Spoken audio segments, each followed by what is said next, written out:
2017년 대한수학회 봄학회 키아스 대중강연을 시작하도록 하겠습니다. 저는 사회를 맡은 대한수학회 사업이사 하승열입니다. 반갑습니다. 이 대한수학회 키아스 대중강연은 2012년부터 고등과학원, 키아스라고 부르는 고등과학원의 후원을 받아서 지금 매년 2회씩 하고 있는데요. 일단 그 연사분과 그 연사 선생님과 그 연사 선생님 소개를 하기 전에 최재경 고등과학원 수학부장님께서 인사말을 간단히 해주시겠습니다. 네, 안녕하십니까. 고등과학원의 최재경입니다.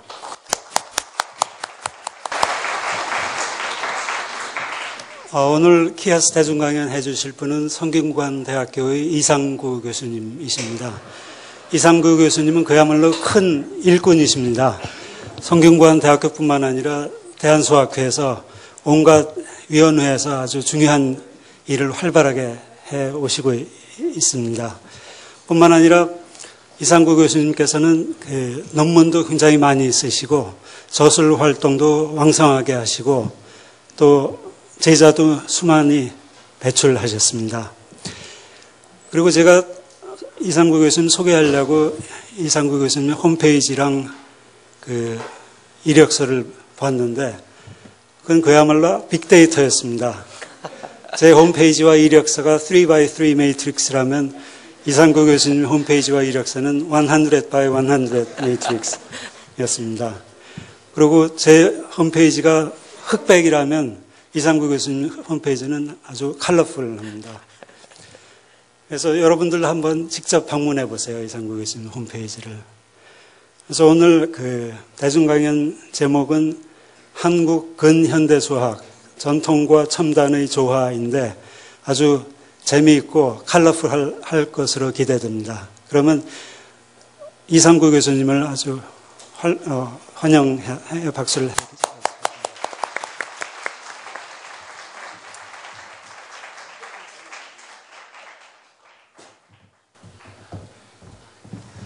안녕하십니까. 성균관대학교 수학과 이상구입니다.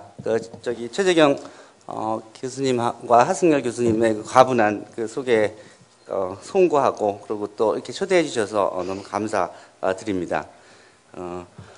제가 오늘 조선대학교에 오면서 먼저 그 생각이 나던 게 그 전에 제가 처음 전임이 돼서 부임할 때 그때 정병휴 교수님이 이제 조선대학교 총장님이시라고 저희 매형이 이제 외삼촌이 총장이 되셨다고 그렇게 말씀을 해주셔서 조선대학에 대해서 그때부터 생각이 있었고 또 그리고 제 매형 아버님이 광주여고하고 또 전남여고 교장 선생님을 하셔서 그래서 광주에 올 기회가 있을 때마다 이렇게 지나다니면서 아름다운 그 조선대학교 건물들을 보고 남다르게 느꼈었는데 이렇게 와서 직접 강의를 할 수 있는 기회를 갖게 돼서 너무나 뜻깊게 생각합니다. 지난 140년 동안에 한국에서의 수학이 발전해온 과정을 지금 한 40분 정도에 이렇게 설명을 해드릴 텐데 잘 정리해서 축약해서 설명해드리도록 하겠습니다. 그동안 한국 수학에 대해서 기여한 그런 개척자들에 대해서 ICM 2014와 이크미 12 등 전후해서 두어 차례 전시회를 했었었는데 그 내용들을 직접 오늘따른 구체적으로 보여드리면서 한번 설명해 드리도록 하겠습니다. 19세기 말에 조선에 이제 서양 수학, 서양 근대 수학들이 소개되면서 그 당시에 굉장히 어수선한 때였습니다. 1876년에 병자 수호 조약이 있었고, 그 다음에 이모군란, 갑신정변, 천진조약, 동학혁명, 청일전쟁, 등등. 어쨌든 그 과정에서 외국인하고 접촉이 많아지니까 1883년에 번역자들을 양성하는 통변학교가 이 동문학이 생겼고, 이제 거기서 당연히 해관 업무를 해야 되니까, 세무 업무를 해야 되니까, 이제 가감승제 같은 그런 계산법을 이제 필산을 가리켰고, 이제 그걸로 부족하다가 싶어서 1886년에 이제 그 고종이 미국의 그 교육부 장관한테 의뢰해서 우수한 교사를 좀 추천해달라 그래서 3명의 미국인 교사가 한국에 와서 로얄 잉글리시 스쿨, 그 영어를 가리키는 학교인데 이게 우리말로는 관립 유경학원, 유경공원, 유경공원에 초빙 온 미국 교사들, 이게 다 아이비리그 대학 졸업생들, 우수한 사람들이 왔는데, 어쨌든 그 사람들이 지금 같으면 원어 강의로, 영어로 이제 수학, 영어, 뭐 과학, 이런 것들을 서양 근대과학 학문들을 가르쳤습니다. 이게 굉장히 큰 영향을 미친 겁니다. 그 당시에 과거를 공부하고 했던 그런 사람들이 원어로 그 생전 보지 못한 그런 수학을 가리키고 과학을 가리키니까. 이제 그때 전후에서 그 영향을 크게 미쳤던 게 그게 1895년에 고종이 이제 교육 조서를 낸 것이 그 이전과 달리, 모든 사람에게, 모든 학생에게 without distinction of social standing, 그 남녀 구분 없이, 그 신분의 차이 없이 모든 사람에게 이제 교육을 제공한다. 특히 이 서양식 그 교육을, 서양식 수학, 과학 교육을 제공할 수 있는 기반이 만들어진 게 이 1895년입니다. 이때부터 수학이 특수한 몇 사람이 아니라 모든 사람들이 배우는 과목이 된 것입니다. 어쨌든 그렇게 수학과 과학 뭐 이런 서양 학문을 배우려니까 그 사람들을 학생들을 가리킬 학교가 필요했고, 교사가 필요했고, 그 교사를 가리킬 그 교관들이 필요했던 겁니다. 그래서 이게 그 성균관에 3년제 경학과를 만들고 그 교육과정에 수학, 가감승제와 비례, 차분, 또 그 과학을 가리키게 된 겁니다. 그러고 나서 이제 사범학교, 외국어학교, 또 보조공립소학교, 의학교, 상공학교를 만들면서 거기서 가리킬 사람들을 이제 가리키는 그런 일들이 급하게들 진행됐습니다. 칙령이 거의 매 주마다 나오면서 그런 변화들이 있었습니다.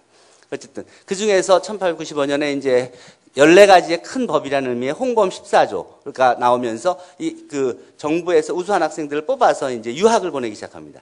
그때 이제 일본에 간 유학생들이 190명이 관비 유학생으로 일본에 갔는데, 이제 근데 그러고 나서 또 갑신정변이 생겨갖고, 그 중에 그 계획대로는 안 되고 대부분은 소환됐고, 그 중에 소환된 41명 중에 한 사람이 이제 남순이라고 나중에 이제 수학책을 쓴 수학 선생님이 된 사람이 한 명 있고요. 또 그게 갑신정변에 연루돼서 귀국하지 못하고 미국으로 도망간 사람들도 많이 있습니다. 그게 이제 미국 유학생들이 됐는데, 그때 전후에서 한국인 중에 자연계에서 첫 번째 미국인 그 학사를 한 사람이 변수라는 사람인데, 1891년에 유니버시티 메릴랜드에서 그 농학을 전공하고 졸업을 했는데, 만약 이 사람이 한국에 돌아와서 그 사이언스 교육에 컨트리뷰트 했다 그러면 우리나라 수학 교육, 과학 교육 역사가 완전히 바뀌었을 겁니다. 근데 이 사람이 졸업하고 들어오기가 겁나니까 몇 달 더 있다가 기차 사고로 그 해에 죽습니다. 가을에.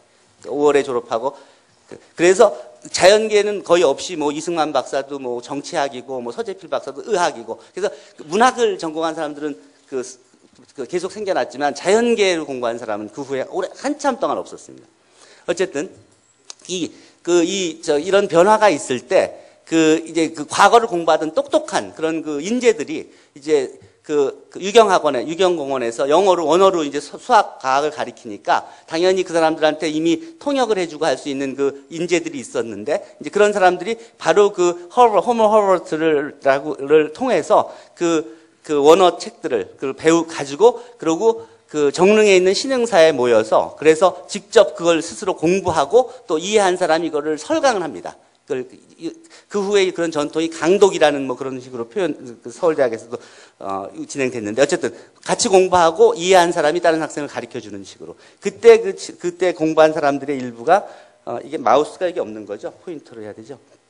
이게 보제 이상설, 과거에 나중에 합격하고 성균관장이 되고, 성제 이시영, 이회영 애국지사인 이회영 씨의 동생으로 대한민국 초대 부통령이 되고, 이범세, 서만순 다 과거에 합격한 사람입니다. 나중에 규장가, 홍문관 등. 그리고 이런 사람들이 8개월 동안 합숙하면서 이제 그때 서양 법학, 과학, 또 서양 근대 수학 등을 이제 공부합니다. 이 사람들의 제자들이 몇 명쯤 있었냐면, 문화생과 동문수학자가 25, 6명쯤 되는데, 그 중에 이제 이상설보다 4살 어린 민영식이라는 사람이 이상설 선생의 제자로 이렇게 분류됩니다. 이 사람이 1899년에 학부 편집국장이 되는데 이분이 이제 우리가 교과서가 필요할 때 자신한테 수학을 가르쳐 준 이상설 선생에게 교과서 한성 사범학교에서 쓸 교사를 배출하기 위해서 가르칠 어드밴스 수학 교과서를 써달라 그래서 나온 게 산술신서 1900년입니다. 민영식 씨는 그 후에 법관 양성소 소장이 되고 해서 법학사에서 중요한 사람 중에 한 부분입니다. 제가 이것들을 이 당시를 이제 쭉 궁금해서 그냥 호기심에 찾아보면서 이 1882년에 나온 수학 정경 조료괄집하고 이 수리가 이게 수학책이 우리나라 사람이 쓴 수학책이 그 당시에 80년대 책이 나와서 이걸 유심히 봤는데 이 안정화라는 분이 1894년 과거 대과에 합격한 분이고 이 보제 이상서 선생도 1894년 대과에 같이 합격한 분입니다. 이 안정화 선생이 보제보다 10살 더 나이 많은 분입니다. 근데 이 두 분이 다 과거 대과에 합격한 유학자들인데 이 사람들이 그 당시에 1880년대에 수학책을 썼다는 게 우선 신기했습니다. 그때 쓴 책이 이제 이게 수리고 이게 수학 정경 조료 괄집인데 이제 그러고 이제 이거는 이게 처음에는 이렇게 붓글씨로 덧셈 뺄셈 곱셈 나눗셈 하는 법. 그것이 연습, 그리고 이제 그게 인쇄되고 이제 그게 이제 인쇄체로 이렇게 나오고 하면서 이게 문제집이라고 하죠. 이게 덧셈, 뺄셈, 곱셈, 나눗셈 이런 식으로 해서 이제 이건 엘레멘터리 한 책들이고 이거는 굉장히 수준이 높은 책들입니다. 자, 그 책의 내용이 그래서 이게 안정화 씨에 대해서 금방 말씀드렸듯이 이 과거의 대과에 합격한 분으로 이분도 결국은 1905년에 을사늑약이 맺어지면서 보제와 함께 다 사직하고 그러고서는 완전히 독립운동으로 다 도신 분들입니다. 자, 어쨌든 19세기 말에 서양 수학 교과서들이 들어오면서 그러면서 이제 또 이제 초등학교를 가르쳤으니까 그 다음에 이제 몇 년이 지나면서 중학교가 생길 거고 그 다음에 나중에 고등학교, 대학교를 만들어야 되는 계획이다 고정이 있었으니까 이제 그거에 준비한 교재들이 필요했었는데 이제 그거에 따른 교재 만드는 작업들이 이루어졌습니다.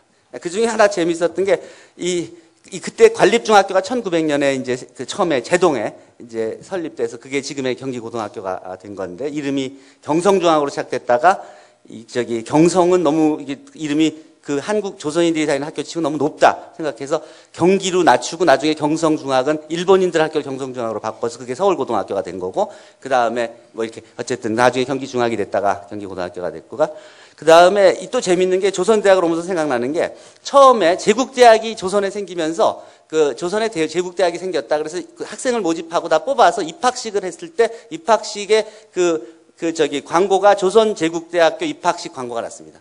그러니까 그 당시에 입학식에 사람들이 우르르 모이면서 조선제국의 대학이 생긴 거야. 그러면서 사람들이 모이니까 입학식 날 이름이 바뀝니다. 경성제국대학으로. 어쨌든 자. 그러고 나서 이제 1910년부터 1945년까지를 또 자료를 쭉 찾아보니까 여기 써 있듯이 한국에 대한 모든 통치권을 완전히 또 영구히 일제에 양요한다고 했듯이 이때부터는 식민지 교육 정책에 따라서 수학 연구는 거의 찾아볼 수가 없습니다. 고등수학 교육조차도 없습니다. 어쨌든 오늘 그 내용들에 대해서 소개를 해드리라고 합니다. 자, 먼저 이 근대 수학의 개척자들에 대한 자세한 내용 그리고 그 당시의 수학 역사에 대해서는 지금 보여드리는 웹주소에 들어가시면 뭐 동영상도 있고 또 자료들도 많이 있어서 논문들도 보시고 하시면 내용을 보실 수 있을 텐데 어쨌든 그때 당시의 자료를 찾기 위해서 종경각, 규장각 또 뭐 고려대학교 고서실, 또 연세대학교 고서실, 뭐 등등, 이렇게 쭉. 그리고 경상대학에도 오래된 책 많이 있고요. 그리고 초등학교 교과서 책은, 청주교대에도 많이 있고 합니다. 근데 어쨌든, 제가 관심 있는 거는 좀 어드밴스드 매스매틱스였으니까, 이제 이게 그런 책들인데, 수리정원부터 시작해서. 그래서 1880년부터 1910년 사이의 책을 집중적으로 찾아봤습니다. 이게 그런 책들입니다. 1880년대, 1895년, 1901년, 2년, 3년 쭉 해서 1905년, 7년, 그리고 1908년, 9년, 이렇게 해서 쭉 나오다가, 그 다음부터 1910년부터는 거의 책이, 우리말로 된 책이 거의 없습니다. 이건 수리가 나온 이후로, 산술신서가 나온 이후로는 우리말로 된 책이 쭉 점점점 빨리 많이 나오다가, 그러다가 한 60, 70건이 발견되더라고요. 그전에는 한 10건도 없는 걸로 알려졌었는데. 그러다가 1910년부터는 다 일본말로 바뀌고 우리말 책은 거의 찾을 수가 없습니다. 그러다가 드문드문 한두 권씩 이게 우리말로 있는 책이 있어서 여기 보시는 몇 권 있는 것일 뿐입니다. 어쨌든 그런 책들을 쭉 찾아보면서 거기에 중요한 책이 뭔가를 보니까 이 수리가 굉장히 중요한 책입니다. 보시면 알겠지만 이게 독립운동가인 보제가 쓴 책이라 이 책이 여기 있는 걸 알려졌는데 제목도 이렇고 뭐 여기에 뭐 영육이니 무슨 차세호징이니 뭐 명분 이렇게 있고 하니까 이게 보면 이게 수학책 같이 안 보이니까 이게 70년대 후반에 이게 그 독립운동사에 나와 있는데 보제가 쓴 책이라고. 이걸 수학책인지 아무도 모르고 2010년까지 온 겁니다. 이게 수학책인 걸 아무도 몰라보고 지냈던 겁니다. 이 명분, 이게 분수, 비례에 대한 분수에 대한 얘기였는데. 어쨌든, 그래서 그 책을 자세히 찾아보니까 이게 도대체 이 수학책, 수리는 분명한데 이게 수학책인 건 분명한데 왜냐하면 여기 방정도 있고 뭐 여기 기하학도 있고 뭐 하니까. 그래서 이것 때문에 이걸 찾느라고 또 그 한자를 알아보느라고 노력을 한 1년 했는데 그걸 못 알아봤었는데 이걸 그 홍성사 교수님한테 보여드리니까 홍성사 선생님이 제목이 이게 수리정원하고 비슷하네. 그러고 수리정원 한번 찾아보라 그래서 수리정원하고 맞춰보니까 수리정원 목차하고 거의 앞부분이 다 같더라고요. 그래서 이제 수리정원 원본을 그 종경각에 찾아가지고 이제 분석을 하면서 밑줄을 쳐가면서 비교를 해보니까 그러니까 보시면 아시겠지만 이게 구면 삼각형 내용 이런 내용들이 있고 여기에 미지수 x가 없을 때 이 미지수를 소구 구하는 뭐 숫자 이렇게 표현을 했고 또 1차 방정식 문제, 완전제곱식 문제, 응용 문제 여기 뭐 이런 그 시리즈 문제 뭐 꽁과 토끼리의 문제 뭐 다리가 몇 개고 뭐 이런 거 또 그리고 이렇게 제곱근 세제곱근 뭐 이런 문제 또 완전 제곱식 또 이렇게 큐브 루트 뭐 이런 거 푸는 거 뭐 또 이렇게 원의 정육면체 작도법, 이등변 삼각형 작도법 뭐 이런 것들이 나오고 응용 문제 등등이 나오더라고요. 그래서 분석을 해보니까 이런 것은 이전에 조선에 알려진 그 조선 산학하고는 완전히 다른 서양 수학들이 그 후반부에는 다 섞여 있었고 앞부분은 이제 중국에서 소개한 서양 수학들을 번역해 놓은 수리정원이라는 그 17권짜리 책, 그거를 보시면서 공부한 내용을 요약하고, 그 다음에 서양 수학 책들을 보고 공부하신 것들이 섞여 있는 거더라고요. 이 책 어떤 의미가 있냐면, 한국에서 조선 산학과 근대 수학, 우리가 지금 하고 있는 근대 수학을 연결하는 그런 그 책이, 그런 수학책이 되는 그런 의미를 갖는다는 걸 파악한 겁니다. 그리고 그 앞에 1882년에 쓰여진 그 수학 정경 조료 활집은 그게 조선 산학의 마지막 책이라는 것이. 거기는 서양 수학은 하나도 없고, 이제 그 옛날에 그 서양 수학을 중국이 번역해 놓은 것들을 공부한 책으로서 마지막 책. 어쨌든. 근데 재밌었던 게 그 뒤에 그 책 수리의 마지막 부분에 이것이 국사편찬위원회에서 가서 마이크로피시에서 간단히 찾았는데 그 수리의 뒷부분에 있는데 이런 것들이 있더라고요. 가만히 백승호초 뭔가 보니까 이게 물리학이고 화학계몽초 그리고 계약법 뭐 식물학 이런 것들이 있더라고요. 이 보니까 그 당시에 과학책입니다. 이게 아마 성균관에서 과학을 가르칠 때 쓴 교재로 렉처노트 같이 만든 것 같습니다. 그 당시 관장하고 직접 수학과 과학을 가르쳤을 때. 그래서 지난주에 그 보제 이상 선생이 순국 100주년 기념식을 진천에서 했는데 거기서 이분의 과학적인 기여에 대해서 말씀을 드렸습니다. 지금 보시면 아시겠지만 여기에 뭐 화학식이 있고 이 수준이 되게 고등학교 하이 레벨이나 대학교에서 인트로덕터리 케미스트리 뭐 그런 정도 진동 뭐 이렇게 진공 뭐 이런 것들 즉 마이크로한 것들 현미경으로 봐서 하는 그런 것들 뭐 이런 것들 즉 그 이전에 조선에서는 생각하지 못했던 그런 내용들이 있다는 것을 알고 이것들에 대해서 내용을 소개했습니다. 어쨌든 진짜 근데 이상설을 보제 선생을 한국 근대 수학 교육의 아버지라고 부르는데 그 이유는 이분이 그 수학 교육 과정에 한국의 그 공교육 교육 과정에 수학을 필수 과목으로 집어넣고 그리고 본인이 그 서양 수학을 공부해서 교사를 양성했고 그리고 이 산술신서 이 책을 이게 이제 어떤 책이냐면 저자가 명시된 한국에서의 첫 번째 근대 수학 교과서 책입니다. 그 전에 이제 왜 일본 책들을 문제집을 번역해서 가감승제 가리키는 거는 동문학에서도 있었고 뭐 했지만 실제 교과서는 이제 이게 그건 저자도 없습니다. 그냥 학부에서 그냥 편집국에서 편집. 어쨌든 이 책을 만들어서 이걸 실제로 이 책이 나온 후에 이제 한국말로 쓴 수학책들이 주르륵 나옵니다. 이 산술시서 내용을 분석한 걸 간단히 보면 여기에 그러니까 일본 책도 사실은 그 당시 일본도 아주 엘레멘터리했기 때문에 일본 책을 갖다 놓고, 그러니까 서양 책을 갖다 놓고 일본 사람들 편역해서 그러면서 자기식으로 만들어서 쓰던 책이었는데 그 책을 우리가 또 가져와서 그걸 또 우리 이상선 선생은 걸 그대로 번역을 하지 않고 그걸 우리 식으로 맞춰서 단위도 우리 단위로 측량 단위로 바뀌고 또 우리 예도 우리말로 바꾸고 하는 식으로 해서 쓴 책입니다. 어쨌든 거기에 근데 중요한 게 뭐냐면 여기서 프라임 넘버, 소수에 대한 설명이 쭉 있고, 그 소수가 무한이라는, 그런 내용들도 있고, 나머지 정리, 합동식, 이런 팩토링에 대한 개념도 설명되어 있고, 또 팩토리알에 대한 설명도 있고, 그러니까 이런 정도의 내용들이 포함하고 있습니다. 이거는 그 이전에 조선 산학에서는 전혀 다루지 않았던 그런 내용들이고, 그리고 수준도 그 전에 가감승제 하던 그런 다른 교과서들하고는 초등학생들 1, 2학년 가르치는 수학책하고는 완전히 다른 그런 책인 것이 확인된 겁니다. 그래서 그 후에 산술신서가 1900년 7월에 나온 이후로 1900년 9월에 정선산학이 나오고 그 다음에 다른 책들이 주르륵 나옵니다. 자, 그래서 이 산술신서 나온 후에 정선산학, 신정산술, 이 산술실평 같은 거는 미국인 선교사가 불러주는 걸 우리나라 사람이 우리말로 써서 완전 100% 한글로 쓴 책이고요. 그러니까 이런 책들이 나오고 이런 책이 전에는 별로 없는 줄 알았는데 찾아보니까 의외로 많이 있어서 이 도서관이 전자화되면서 저희가 서치가 가능해서 이전에는 도대체 어디 박혀 있는지 모르던 거를 많이 찾을 수가 있었던 겁니다. 그리고 1905년에는 이 수리학 잡지가 유일선 선생에 의해서 나왔고, 그리고 그 다음에 1906년에는,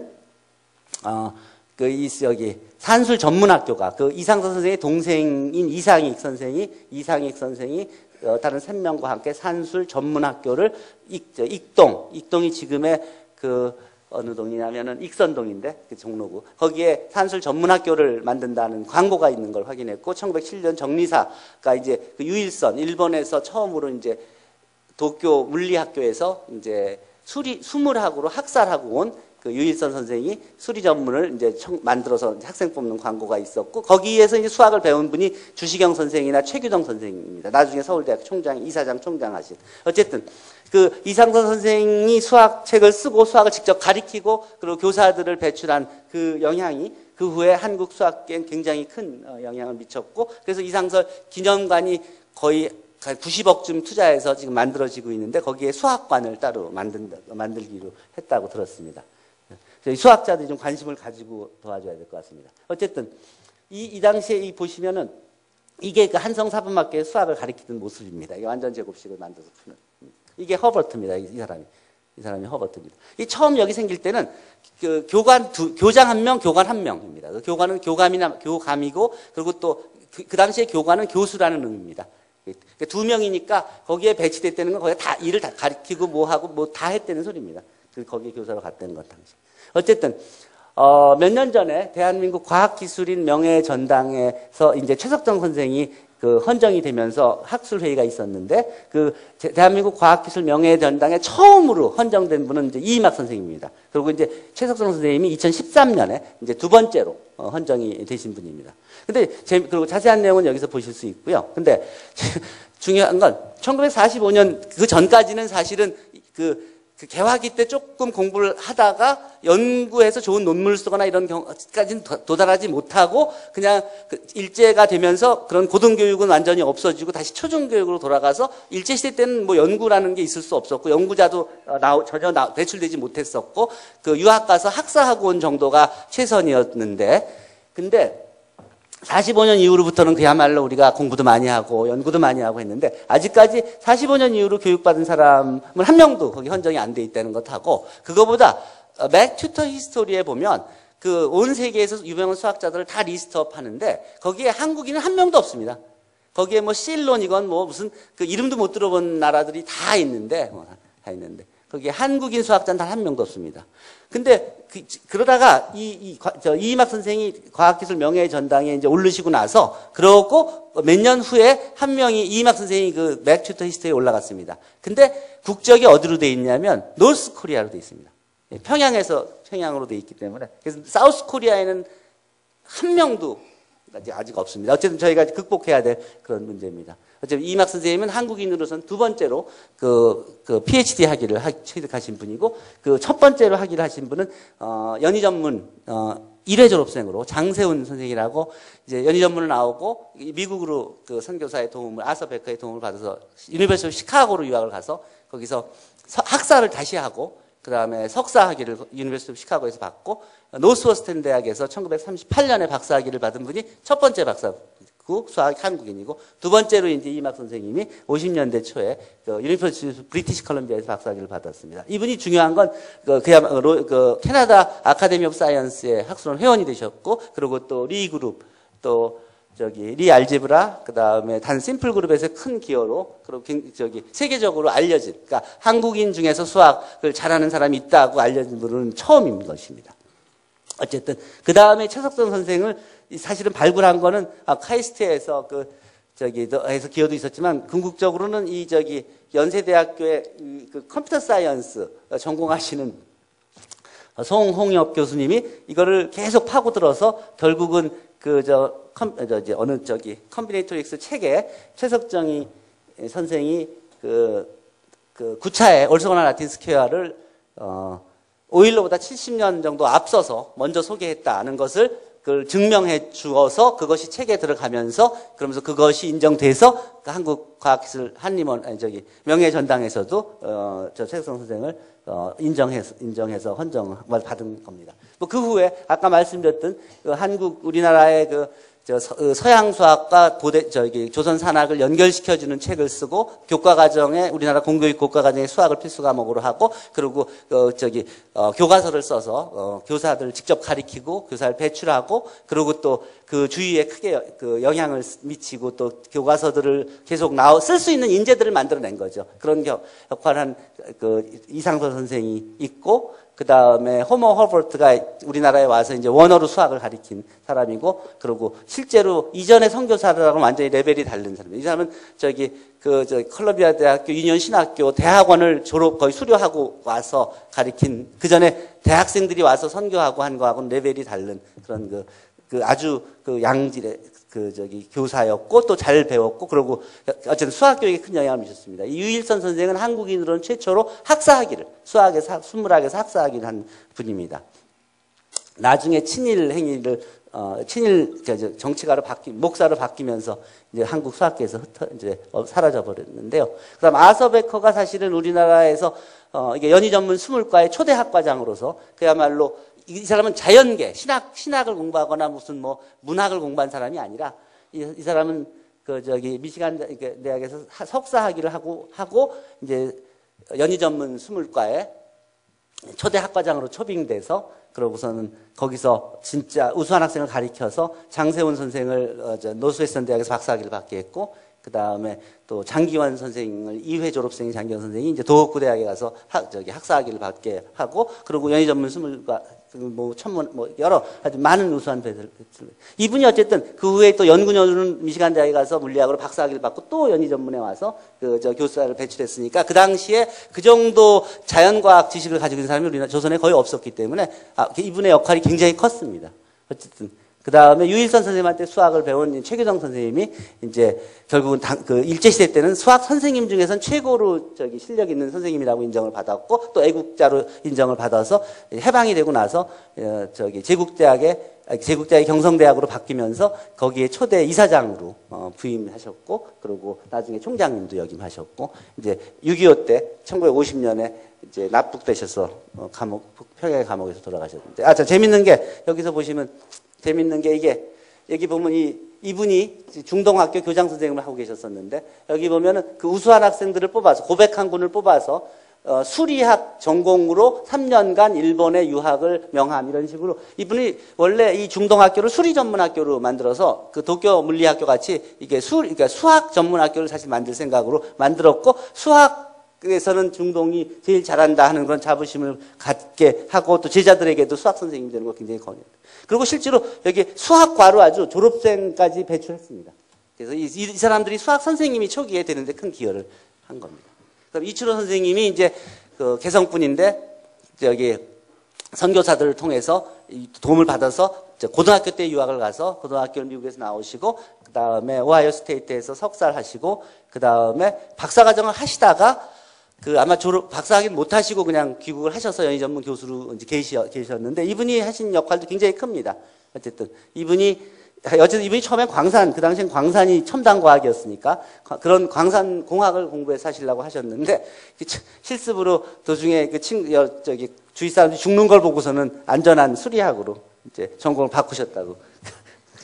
어쨌든 그렇게 하고 그 다음에 최은식 선생님이 이제 우리나라 사람으로 우리 이제 한국에서 배출한 첫 번째 박사학위를 이제 최은식 선생님이 받으셨고 그다음 장기현 선생님이 도호쿠대학에서 학사학위를 받고 오셨는데 이 도호쿠대학이 동북대학이 그 일본에서 일본 수학사 공부하는데 굉장히 강한 학교입니다. 사료도 많고 거기서 공부를 하신 영향으로 한국에 귀국하셔서도 한국의 수학 사료들을 많이 찾으셔서 공부를 하셨고 제2회 대한수학회 회장을 하셨습니다. 그리고 포칼라 프로그램에 대해서 이거 대한수학회에 소개하셨고 어쨌든 그 다음에 이제 홍익 선생님이 여성으로서는 제일 먼저 이제 수학 박사학위를 받으신 분입니다. 도쿄대학에서 1950년대 말에 수학 박사학위를 하셨고요. 어쨌든 그런 분들이 이제 있었습니다. 그런 분들이 그 개척자적인 역할을 하신 분들이죠. 그래서 그 당시에도 도대체 뭐가 어떻게 진행되는지 궁금해서 그 책을 다 뒤져보니까 일제강점기에는 처음엔 막 초등학교도 만들어지고, 그 다음 중학교 만들고, 고등학교 막 전문학교 만들고, 그러고 막 어려운 책도 공부하고 가리키고 막 하는 분위기가 있었는데, 1910년 이후로는 아무것도 없어요. 가감승제 책 말고는. 그리고 몇 년 지나면 그 고등보통학교 책들, 교재. 그 다음 더 지나도 그 전문학교에 연희 전문 수물과에서는 뭐까지 배웠냐면 미분방정식이 제일 졸업반 때 듣는 게 미분방정식이에요. 그게 끝이었어요. 그러니까 그 이상의 아무 자료가 없어요. 어쨌든 그래서 일제시대 때는 거의 없어요. 그 자료를 다 뒤져보니까 이제 저 신정산술부터 시작해서 뭐 쭉 해서 이렇게 많은 책들이 있습니다. 그 내용을 간단히 이제 보여드리고 가겠습니다. 산술 진압 뭐 이런 책들. 그래서 1910년 전에 아까 같은 책들이 있다가 일제시대 때는 이렇게 여기 보시면 교육령을 이렇게 식민지 교육 정책이 정해지면서 모든 책이 일본책으로 바뀝니다. 그리고 책도 다 일본말로 바뀝니다. 그래서 그 당시를 뒤져보니까 식민지 교육 정책이 어땠나 보니까 뭐 대학에는 수학과가 1940년까지 하나도 없었고 전문학교 20과가 하나 있었을 뿐이고 뭐 고등보통학교는 일본엔 중학교가 있었는데 우리나라는 고등보통학교까지밖에 없었고 고등학교 나온 사람은 중학교하고보다는 학년이 배운 연수가 낮기 때문에 고등학교를 갈 수가 없었고 뭐 하는 식으로 우리가 굉장히 차별들을 했습니다. 특히 경성제국대학 예과는 2년이고 일본에 있는 제국대학 예과는 3년이라 경성제국대학교를 나오면 본과를 일본으로 못 가고 경성제국대학을 졸업해도 일본에 있는 대학원에 갈 수가 없었습니다.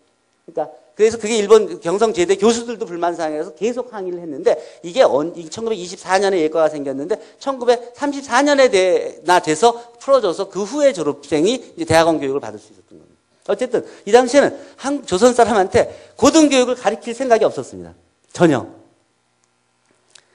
그렇게 하고 뭐 어쨌든 자 여기 보면은 이제 여러 가지 내용. 그래서 이제 그다음 일제시대 때 책들을 보면은 이런 그 당시에는 뭐 이렇게 생활에 필요한 이런 응용 문제들, 뭐 물건 값이 얼마고 사고 이렇게 생활에 필요한 수학들을 주로 다뤘고 이런 뭐 일본 책도 이런 책이 있었고 여기에 보면 저 1390 제가 이걸 보고 그 다음에 사실은 시리어스하게 이쪽을 좀 뒤져봤는데 1951년 동경대 총장을 역임한 타다오 야나이하라 교수는 1938년 6월에 퍼시픽 어페어라는 저널의 198쪽에 뭐라고 자기가 쓴 논문 그 198쪽에 뭐라고 써 있냐면 1944년 일제 인구 조사에 따르면 당시 조선인 중 초등교육을 받은 사람의 비율은 3.3% 이하이고 고등보통학교, 즉 지금까지 중학교죠. 중학교 교육을 단 1년이라도 받아본 조선인은 전체 조선인의 1%도 못 된다고 기록되어 있습니다. 이게 1938년도 상황입니다. 그 당시에 일본 전체 인구의 70% 이상이 중등학교 교육을 경험하고 있다고 쓰고 있습니다. 그러니까 이때 뭐 그 대학 교육, 뭐 연구 이런 거는 생각할 수 있는 상황이 아니었습니다. 1%는.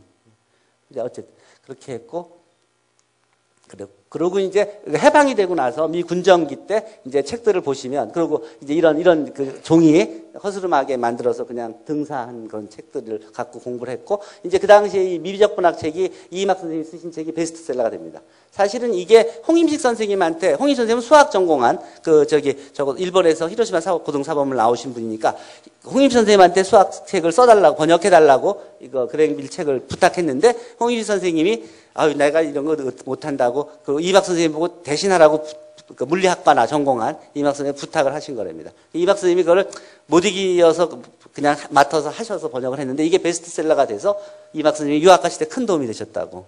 그 후로 생활하시는데 굉장히 도움이 되셨다고 합니다.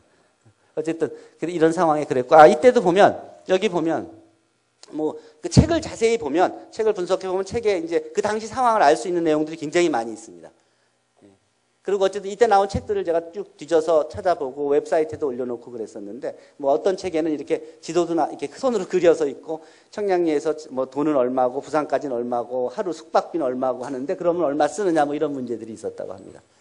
그 다음에 이제 전쟁 때는 이렇게 책에 이렇게 비행기가 날아가고 폭탄이 떨어지고 이렇게 대포가 있고 뭐 탱크가 있고 하는 배가 있고 뭐 이런 거에 몇 대냐 이런 거 세는 이런 문제들이 있었고, 그리고 이제 1948년 후에 이제 나온 책들 중에서는 이렇게 다양하게 뭐 이런 신수학, 최신수학 이렇게 해서 저자도 굉장히 다양해지고, 그 당시에 오영진 선생님이 많이 책을 쓰셨고, 그 후로 이제 1차, 2차, 3차, 7차 또 개정 과정까지 거치면서 책이 많이 바뀌었습니다. 그래서 7차 교육과정 전까지는 큰 변화가 없다가 7차 교육과정부터는 책들이 좀 컬러풀해지고, 그리고 약간 외국의 일본 책하고 색깔이 좀 달라지기 시작하고 약간 차별화되기 시작하면서 지금은 뭐 완전히 왔다.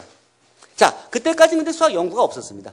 그러니까 19세기 말에는 연구를 하려는 사람들이 있었고, 이미 조선 산학을 연구하는 연구자들이 그때 존재했었습니다. 그 사람들이 산학이 다 필요 없게 되고 산학자들이 다 해고되니까 그 사람들이 와서 사설학원에서 이제 그 일본어를 가리키고, 그리고 수학을 가리키고 그랬던 것입니다.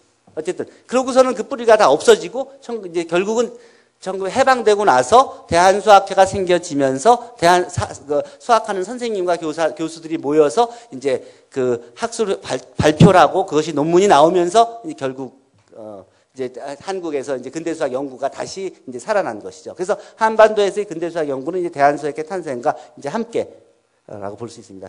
작년에 대한수학회가 70년이 되면서 그 내용을 정리한 게 다행히 있어서 오늘 그 내용을 간단히 보여드릴 수 있겠습니다. 제가 몇 분 더 있을까요, 시간이?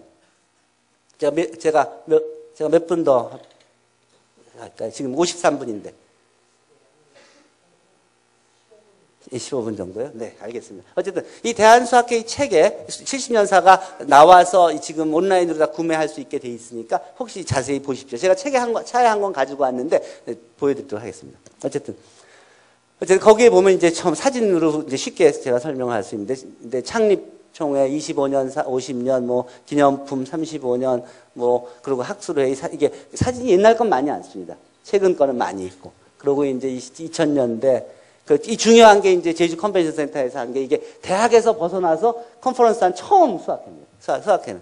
캐나다 수학회와 같이. 이화여대에서 ABS, KBS가 조인트 컨퍼런스 한 것도 성공적으로 마쳤고, 그리고 샌디에고에서 US 또 코리아 컨퍼런스를 뭐 필드 메달리스트 또 노벨상자들과 같이 했고, 명예철 선생님들 보이시는데, 또 그 다음에 수학과 대한수학회뿐만 아니라 뭐 KSIM 또 한국수학교육학회, 대한수학교육학회 모두가 모여서 연합 1회 그 연합 학술회의를 2010년에 가졌었고, 이런 과정을 거치면서 이제 우리 2013년에 그러니까 2012년에 이크미를 성공적으로 개최했고, 2013년에 아시아 수학대회를 했고, 2014년에 이제 ICM을 성공적으로 마쳤고, 2016년 작년 저게 70년사 했었죠. 어쨌든 그 내용 중에서 보시면 이제 이 학술 활동은 다 여기서부터 시작됐다고 봅니다. 근데서 여기서 대한수학회 회지, 학술지, 소식지, 그리고 이 그때 기여한 이 회장님, 그동안 이제 기여한 회장님들 뭐 최윤식 선생님, 장기원 선생님, 박경찬 선생님,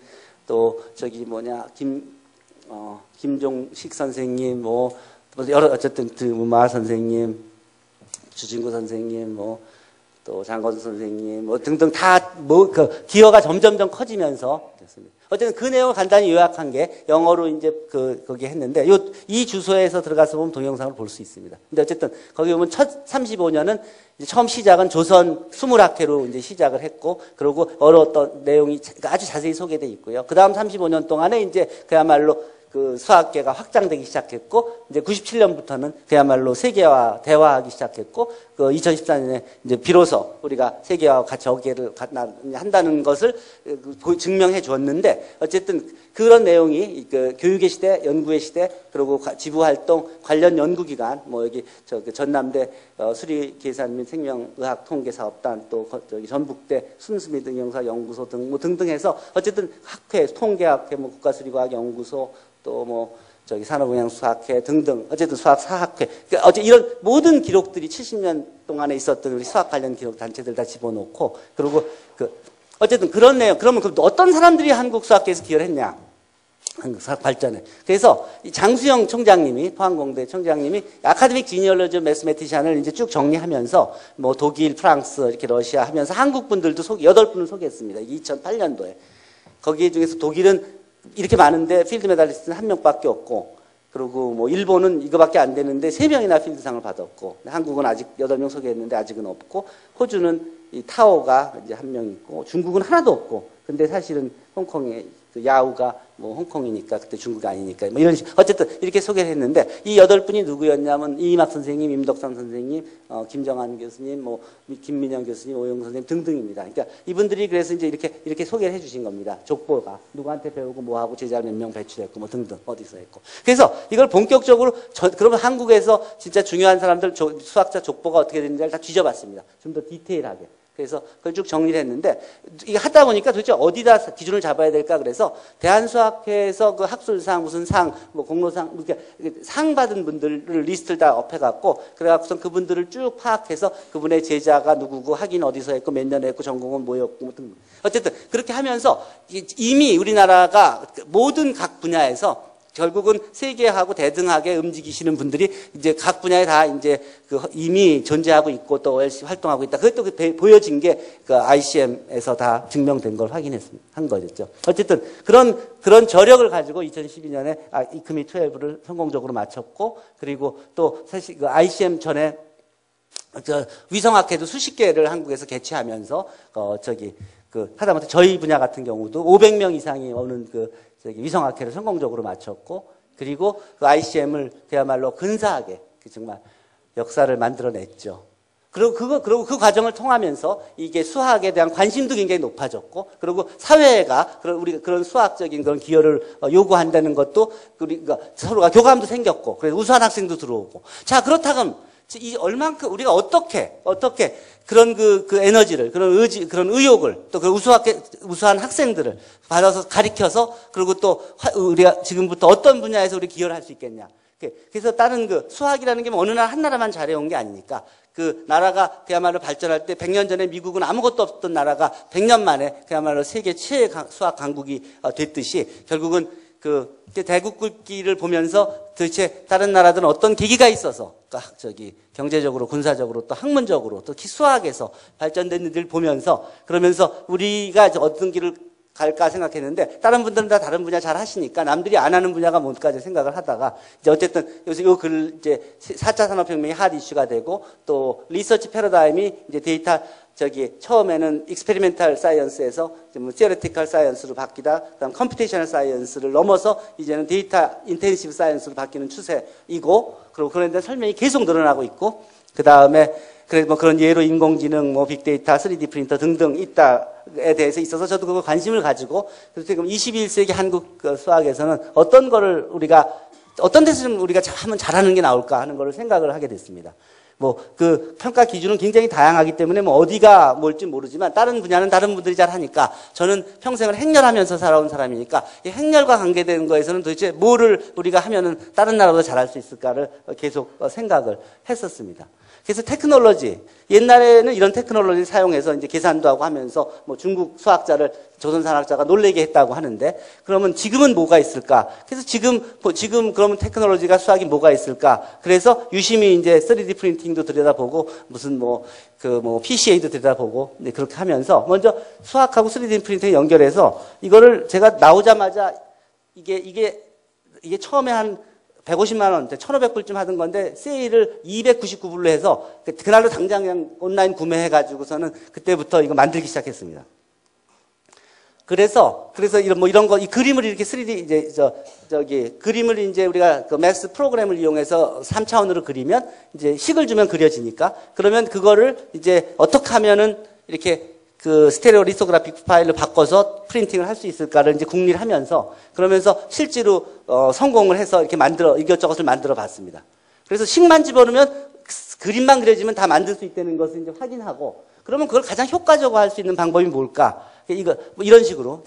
그래서 이제 그러면 그냥 단순한 거 있는 걸 만드는 건 별거 아니니까 좀 더 이쁘고 멋있고 손으로 만드는 것보다 이게, 그래서 이제 수학식을 좀 변형시켜서 좀 이쁜 걸 만들고 그런 걸 프린팅해서 쓴다면 적어도 교구는 다 교체할 수 있고, 그리고 좀 더 재밌는 것도 만들 수 있지 않을까 해서 됐습니다. 이거는 이제 특수교육에 필요한 그 장애인들, 시각장애인들한테 필요한 것도 만들어 보고, 그래서 이것저것 만들어서 제 책상 앞에다 놓고 또 뭐 있었으면 좋겠다 그러면 이제 만들어 봤는데, 이런 걸 하면서 제가 방법을 찾은 게 뭐였냐면, 우리나라가 스마트폰이 굉장히 앞서 있으니까 이 스마트폰을 좀 이용해서 이 3D 프린팅하고 수학하고 연결시키면 어떨까 생각해서, 스마트폰에서 내가 명령어를 주면 저쪽에서 3차원 그래프를 그리고 그 파일을 스테레오 리토그래픽 파일로 내가 다운받아서, 그래서 그걸 갖고서는 좀 약간 손 봐가지고 내 프린터로 프린트하고 하면은 그러면 되지 않을까? 또는 내 프린터가 성능이 떨어지니까 이쁘게 만들려면 누구한테 주문을 하면 그 프린터 좋은 거 가진 사람한테 파일을,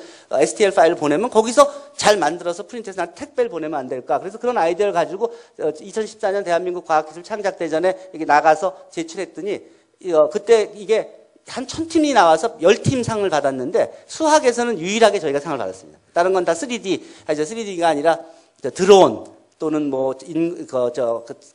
또 그러고 뭐 자율 자동차 뭐 주로 그런 것들이었고, 어쨌든 그래서 저런 것도 사람들이 관심을 갖고 있구나 하는 거는 이제 관심을 가졌습니다. 근데 그러면 그 과정을 효과적으로 하기 위해서 그럼 스마트폰을 어떻게 활용할 수 있을까? 그래서 아까 말씀드렸듯이 그 아이디어를 적용한 겁니다. 여기 스마트폰에서 명령을 주면 여기서 계산해서 이쪽 명령을 주어서 계산도 할 수 있게끔. 그래서 계산을 실제로 다 하게끔 하는 것들을 차근차근히 이제 울프렘 알파도 참고해가면서 해봤는데, 울프렘 알파는 잘 안 되더라고요. 이게 뭐 명령어도 그렇고 뭐. 그래서 그리고 돈도 내야 되고 앱도 다운받아야 되고, 다운받으면 돈 내야 되고, 또 어쨌든 그래서 그거보다 나은 걸 만들어 볼까 해서 여러 가지 방법을 찾다가 오픈소스 소프트웨어를 발견해서 그 오픈소스 소프트웨어를 고쳐가면서 우리말로 고치고 하면서 이렇게 해서 실제로 여러 가지, 그러니까 이 화면이 내 홈페이지에 뜨게 만들어서 화면 사이즈만 조정하면 핸드폰에서 볼 수 있고 타블렛에서 볼 수 있으니까, 그럼 거기다가 명령어만 여기 내가 숫자만 집어넣어주면, 그것도 코드만 좀 바꾸면 그러면 바로 이렇게 계산이 돼서, 그래서 우리가 할 수 있는 것들이 다 가능하다는 것을 확인했습니다. 그리고 시뮬레이션도 되고, 그리고 이렇게 해서 여기다 뭐든지 그리기만 하면 뎁스만 주면 그러면 3D 오브젝트가 되니까 그걸 스테레오 리토그래픽 파일로 저장만 하면 3D 프린팅을 할 수 있고, 그래서 이게 다 되는구나 이거 확인을 하고, 이걸 연구비 신청을 제가 몇 년 동안 계속 했는데 실제로 완성을 시켜서 여러분들이 모두 쓸 수 있게 해드리려고 계속 떨어졌습니다. 그래서 올해도 냈습니다. 결과를 보고 있습니다. 어쨌든 그래서 이런 면적 구하는 거라든지 또 이렇게 뉴턴 메소드라든지 이게 다 이 스마트폰에서 다 되는 겁니다.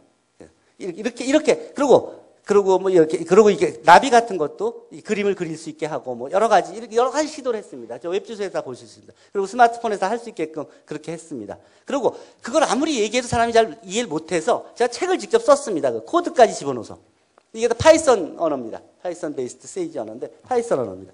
여기 만들어갖고 책을 직접 쓰고 그 랩북도 만들고, 그리고 또 선형대석 제가 가르치니까 그걸 선형대석을 다 해놔도 그건 내 분야가 아니라 그래서 제가 미적분학도 썼습니다. 미적분학 책도 썼습니다. 그것도 또 우리 학교는 영어로 가르치니까 영어책으로 써야 된다. 그래서 제가 영어책으로 이거 700페이지짜리를 썼습니다. 거기에 다 코드 다 집어넣어서. 그러니까 앞에 싱글 베리어블 캘큘러스부터 멀티 베리어블 캘큘러스 저 스톡스 정리까지 모든 거 다 코드 집가 돼서 어쨌든 그렇게 해서 책을 만들고 그러고서는 뭐 그러는 과정에 다행히 그 교육부 과제가 있어서 방송통신대에서 이 수학 랩을 만드는 거 한 과목에 5천만 원씩 2억 원짜리 과제가 있어서 이 조진환 교수님하고 또 김영록 교수님하고 또 방송통신대 또 통계학 하시는 분하고 한 과목씩 맡아갖고 그 랩을 아까 그런 기준으로 만들어서 지금도 잘 사용하고 있습니다. 제 타블렛 PC에서 이런 계산할 수 있게끔 하고 화면에 보이는 대로 숫자만 바꾸면 될 수 있게 하고 뭐 그래서 여러 가지 됐는데 자 이제 시간이 거의 됐으니까 제가 5분 안에 마무리 짓도록 하겠습니다. 그래서 오늘 실제로 제가 보여드리려고 하는, 그래서 선물 하나 드리려고 그냥 가져왔습니다. 그러니까 빅북, 근데 책을 만들어 놔도 사람들이 자기가 교재가 되면 사지만 선생님이 그걸 안 가리키면 안 사고, 그리고 선생님이 안 가리키는데 학생들이 사서 볼 리도 없고, 그래서 이거를 그냥 무료로 놔줘야겠다고 생각하고 있던 참에 그 현대자동차 정몽구 재단에서 그 빅북 운동을 시작해서 그런 책들이 있으면은 자기네가 공짜로 이렇게 이북으로 만들어서 무료로 나눠줄 테니까 잘 만들어서 달라 그래서 이제 무료 전자책이 나오게 됐습니다. 그래서 무료 전자책이 이 웹주소에 들어가서 보시면 아는데 이 주소에 요 주소 혹시 지금 요 주소 하나 적어 두셨다가 또는 지금 스마트폰 있으면 스마트폰으로 이 주소 한번 쳐보세요. 치면 zip 파일이 다운될 겁니다. 이게 아까 제가 보여드린 그 실습실입니다. 그 실습실이니까 스마트폰으로 주소 찍어줬다가 나중에 하셔도 되고 지금 바로 그 타입 붙여서 다운받을 수 있습니다. 이게 미적분화 웬만한 거 하고 선형대수학 웬만한 계산 다 되게 만든 이 계산 도구입니다. 이게 공학용 그래핑 캘큘레이터보다 훨씬 더 수준이 높은 굉장히 가벼운 클라우드 컴퓨팅 도구입니다. 이거 오늘 오신 분들은 이것만 가져가셔도 그 코딩 교육 일주일 할 거는 다 마스터했다고 봐도 됩니다. 왜냐하면 거기 코드가 다 있고 타입 붙일 필요도 없고 에러도 없습니다. 그걸 고쳐서만 쓰면 됩니다. 함수만 바꾸고 조건만 바꾸면 됩니다. 어쨌든 그리고 그 교재는 여기서 다운받으면 됩니다. 이건 영어로 썼고 이거는 한국말로 썼는데 김종락 교수님이 영어 책 쓸 때는 이제 같이 참여하셔서 한국말로 썼더니 영어 책으로 우리는 가르쳐야 되니까 영어 책 필요하다 그래서 이걸 쓰는데 어쨌든 여러분들이 도움을 줘서 영어로 만들었습니다. 어쨌든 그런 책들 보시면 저 주소를 찍으셨으니까 혹시 안 찍으셨으면 이 주소만 그냥 알고 계시면 오늘 제가 말씀드리는 것들이 무슨 뜻인지 다운받아서 또는 그 웹 주소에 들어가서 보시면 그러면 얼만큼 이게 변화됐는지 그러니까 코딩 교육을 제가 가르치려고 또는 수업을 듣고 오라고 아무리 시켜도 안 되더라고요. 그래서 코드를 다 제가 만들어서 웹에다 주고 그리고 그거 한번 클릭해보라고 하니까 클릭은 하더라고요. 클릭한 걸 보고 숙제를 그 문제보다 좀 더 사이즈가 더 큰 거, 더 복잡한 거 그런 걸로 만들어서 세 문제를 만들어서 세 문제를 풀어서 그걸 답으로 해서 파일로 제출하라 그러니까 어렵지 않게 다 제출하더라고요. 그렇게 한 달만 배우고 나니까 애들이 그냥 안 가르쳤어도 파이썬 언어 그냥 다 씁니다. 복잡한 거 다 합니다. 미적분학 다 하고 선형대수학 다 합니다. 어쨌든 그것 때문에 제가 강의 평가가 굉장히 좋아져서 제가 한 10년 동안 우수 강의 평가를 받은 인센티브만 한 2천만 원은 될 겁니다. 그러니까 시도하셔도 저는 손해볼 거 없습니다. 어쨌든 그래서 사실 그걸 확장해서 이렇게 빅데이터 저희도 이제 빅데이터도 하고 그래서 저도 과목을 개설해서 매스 모델링 시간에 이것저것 가르쳤는데 그 가르치려니까 결국은 수학이더라고요.